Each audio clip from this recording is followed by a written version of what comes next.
जादुई गधा और असली अमीरी। उत्तर प्रदेश के एक छोटे चांदपुर गांव में रामजीव नाम का किसान रहता था। नाम तो उसका रामजीव था, पर किस्मत ने कभी उसे असली धनी नहीं बनाया। उसका घर मिट्टी का टूटा फूटा, खेत बंजर और जेब हमेशा खाली रहती थी। उसकी पत्नी सीता सुबह से रात तक मेहनत करती, फिर भी घर का चूल्हा बड़ी मुश्किल से जल पाता। बच्चे अक्सर अर्धपेट सो जाते। अब घर का हाल देख तो रहे हैं, अनाज का दाना दाना खत्म हो गया है। जो थोड़ी बहुत दाल बची थी वो भी कल रात खत्म हो गई। आज बच्चों के लिए कुछ भी पकाने को नहीं है। रामजीव ने सिर झुका लिया। उसकी आंखों में बेबसी थी। सीता, मैं क्या करूं? खेत से इस बार कुछ निकला ही नहीं। बारिश ने दगा कर दिया। गांव का बनिया भी अब उधार देने से कतराता है। कितने दिन और यूं ही भूखे रहेंगे? बच्चे अब और सहन नहीं कर पाएंगे। अगर आज भी खाना नहीं मिला तो उनका जीना मुश्किल हो जाएगा। छोटे बेटे ने मासूमियत से कहा, बाबा आज तो मेरा पेट बहुत जोर से दुख रहा है, थोड़ी सी गुड़ की डली ही दे दो। रामजीव बच्चों की बातें सुनकर अंदर ही अंदर टूट गया। उसने आंगन की टूटी हुई दीवार पर नजर डाली और भारी मन से बोला, सीता, मैं बाहर जाकर देखता हूं, शायद कहीं से थोड़ा अनाज उधार मिल जाए। इतना कहकर वो घर से बाहर निकला।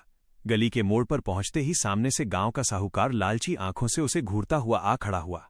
साहूकार ने ऊंची आवाज में कहा, ओए रामजीव, कब तक भागेगा? मेरे पैसे कब लौट आएगा? पिछले 2 साल से उधार लिए घूम रहा है, अब तो ब्याज पर ब्याज चढ़ गया है। साहूकार जी, मैं भी मजबूर हूं। खेतों ने इस साल साथ नहीं दिया।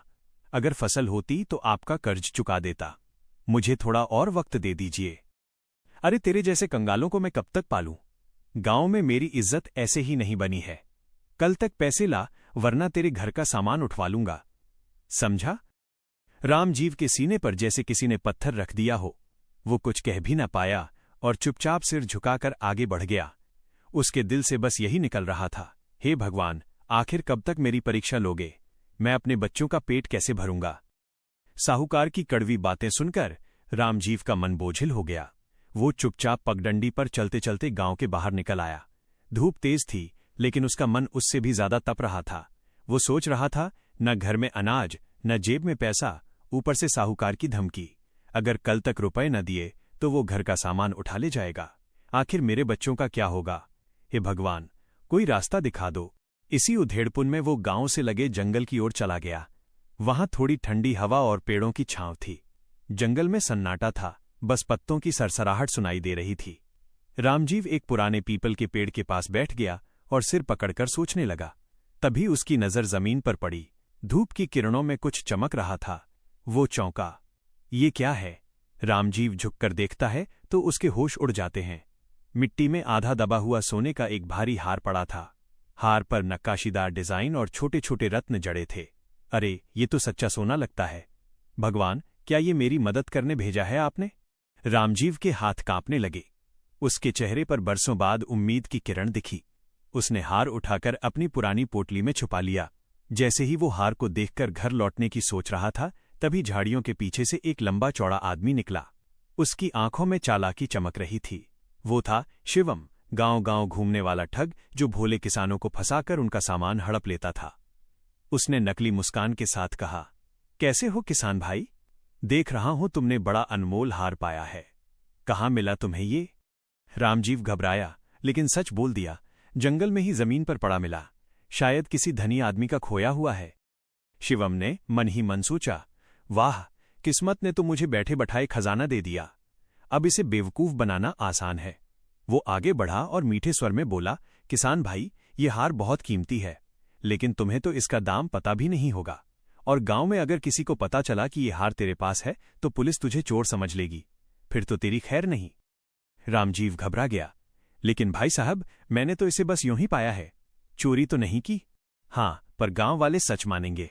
सुन, तू चाहे तो ये हार मुझे दे दे। बदले में मैं तुझे तुरंत एक चीज देता हूं जिससे तेरी जिंदगी बदल जाएगी। क्या चीज? शिवम ने मुस्कुराते हुए अपने पीछे बंधे एक गधे की ओर देखा। ये गधा, ये कोई साधारण गधा नहीं, बड़ा काम का है। तुझे हर बोझा ढोकर देगा, खेती में भी साथ देगा, तुझे भूखा नहीं मरने देगा। हार का क्या भरोसा, आज मिलेगा कल छिन जाएगा, लेकिन यह गधा तेरे काम आएगा। रामजीव का दिल दुविधा में पड़ गया। वो सोचने लगा, घर में खाने को कुछ नहीं, अगर हार रखूंगा तो साहूकार मुझसे छीन लेगा, और सच में अगर पुलिस ने चोर समझ लिया तो। लेकिन गधा होगा तो कम से कम खेतीबाड़ी का सहारा मिलेगा। किसान भाई, सोच मत, अभी फैसला ले। ये गधा ले जा और अपना घर संभाल, वरना कल गांव वाले तुझे चोर कहकर बांध देंगे। बेचारा रामजीव ठग की बातों में आ गया। उसने कांपते हाथों से सोने का हार शिवम को दे दिया और बदले में रस्सी से बंधा गधा पकड़ लिया। शिवम मन ही मन हंसता हुआ बोला, क्या मूर्ख है यह किसान, लाखों का हार देकर एक गधा ले गया। अब देखता हूं इसका क्या होगा। रामजीव गधे को लेकर गांव की ओर चल पड़ा।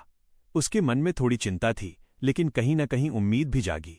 शायद भगवान ने ही ये गधा मुझे दिलाया है, अब यही मेरे जीवन का सहारा बनेगा। रामजीव गधे को लेकर जैसे ही घर पहुंचा, सीता दरवाजे पर खड़ी इंतजार कर रही थी। उसकी आंखों में भूख और गुस्सा दोनों थे। आप जंगल से क्या लाए? सीता, मुझे जंगल में एक सोने का हार मिला था। क्या? सोने का हार? फिर वो कहाँ है? लेकिन मैंने वो हार एक आदमी को दे दिया, उसने बदले में ये गधा दिया। घर में तो बच्चों के लिए एक दाना भी नहीं है और आप गधा घसीटते हुए लौटे हैं। क्या गधे से भूख मिटेगी? सीता अवाक रह गई, उसकी आंखों में आंसू आ गए। हे राम, आप भी कितने सरल हैं, लाखों का हार खोकर इस बेजुबान गधे को ले आए। क्या गधे से बच्चों के पेट भरेंगे? देखिए, बच्चे भूखे सो रहे हैं, उनकी सांसें कमजोर हो रही हैं। आपकी सादगी हमें बर्बाद कर देगी। अब क्या होगा जी? सीता के आंसू और बच्चों की करुण आवाज सुनकर रामजीव टूट गया। वो भारी कदमों से घर से बाहर निकल आया और अंधेरे आंगन में खड़ा होकर गधे की आंखों में देखने लगा। उसने दर्द भरी आवाज में कहा, तुझे सब नकारा समझते हैं, जैसे मुझे गांव वाले बेकार समझते हैं।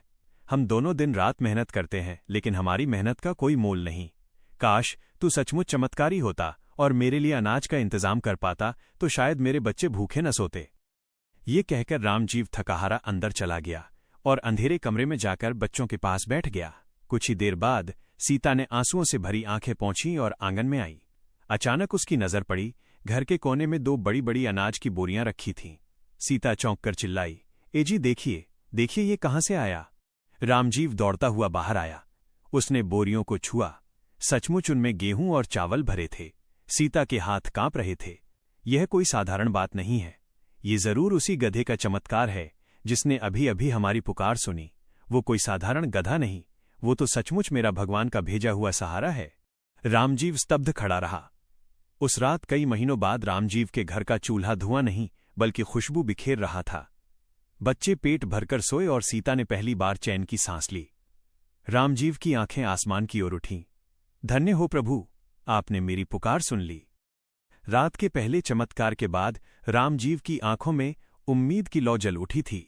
अगली सुबह वो फिर गधे के पास गया। उसने गधे के कान में धीरे से कहा, दोस्त, कल तो तूने अनाज की बोरियां दी, आज अगर मुझे थोड़े सोने के सिक्के या गहने दे दे तो मैं अपना कर्ज भी तुरंत चुका सकूं और बच्चों का भविष्य संवार सकूं। रामजीव ने बड़ी उम्मीद से इंतजार किया, लेकिन गधा चुपचाप जमीन पर बैठा रहा। थोड़ी देर बाद वही हुआ जो पिछली रात हुआ था। आंगन में फिर अनाज की बोरियां आकर रख दी गईं। ओह, तो तू सिर्फ अनाज ही देता है, सोना चांदी नहीं।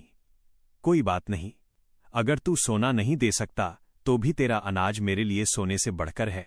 मैं इन्हीं बोरियों को बाजार में बेचूंगा और पैसा जुटाऊंगा। मेहनत से कमाए रुपए ही सबसे सच्चे होते हैं।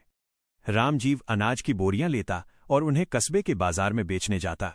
शाम के समय साहूकार रामजीव के दरवाजे पर धमक आया, रामजीव, आज भी अगर रुपए न दिए तो घर का सामान उठा ले जाऊंगा। लेकिन इस बार रामजीव का सिर झुका हुआ नहीं था। उसने भीतर से एक थैली निकाली और मुस्कुराकर साहूकार के हाथ में रख दी। ये लीजिए साहूकार जी, आपका पूरा कर्ज। ये सब कहां से आया? तू तो कंगाल था। मेहनत और भगवान की दया से सब संभव है साहूकार जी। साहूकार बेमन से रुपए गिनकर चला गया। गांव में चर्चा फैल गई कि रामजीव ने कर्ज चुका दिया। इसी बीच कई हफ्तों बाद ठग शिवम फिर गांव में आ धमका। इस बार वो अपने साथ वही सोने का हार लाया था। वह हार बेचने के लिए गांव के सुनार के पास आया। लेकिन जैसे ही उसने देखा कि रामजीव अब फटे हाल नहीं बल्कि संतोषी दिख रहा है, तो उसकी आंखें फैल गईं। उसने मन ही मन सोचा, ये कैसे मुमकिन है? मैंने तो इसे मूर्ख बनाकर हार छीन लिया था, अब इसके पास इतना अनाज और पैसा कहां से आ गया? धूप ढल रही थी। शिवम चुपचाप सीधे रामजीव के घर की तरफ बढ़ गया।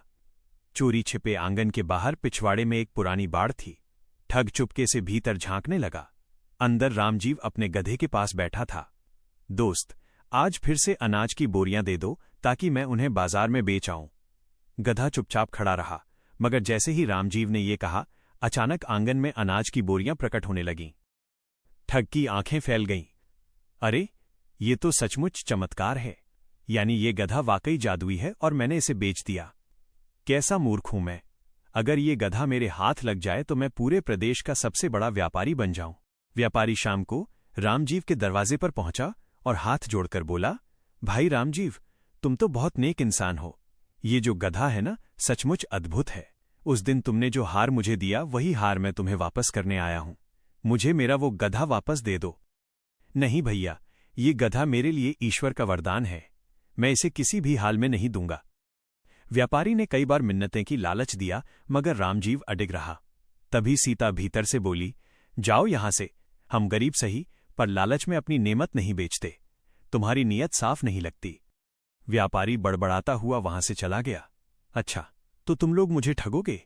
अब देखो मैं तुम्हारा पर्दाफाश कैसे करता हूं। वो सीधे सुनार के पास पहुंचा और गर्व से हार बढ़ाते हुए बोला, देखो, ये हार जरा परखो। ये तो असली सोने का है और बेहद कीमती। सुनार ने हार देखा और हंसने लगा। अरे साहब, ये हार नकली है। इसमें न सोना है न रत्न, ये तो सिर्फ पीतल है। शिवम के होश उड़ गए। उसने जिसे पत्थर समझकर दिया था वो हीरा निकला, जादुई गधा, और जिसे हीरा समझकर लिया था वो पत्थर, नकली हार निकला। रामजीव की ईमानदारी ने उसे मालामाल कर दिया, जबकि ठग की चालाकी ने उसे कंगाल बना दिया।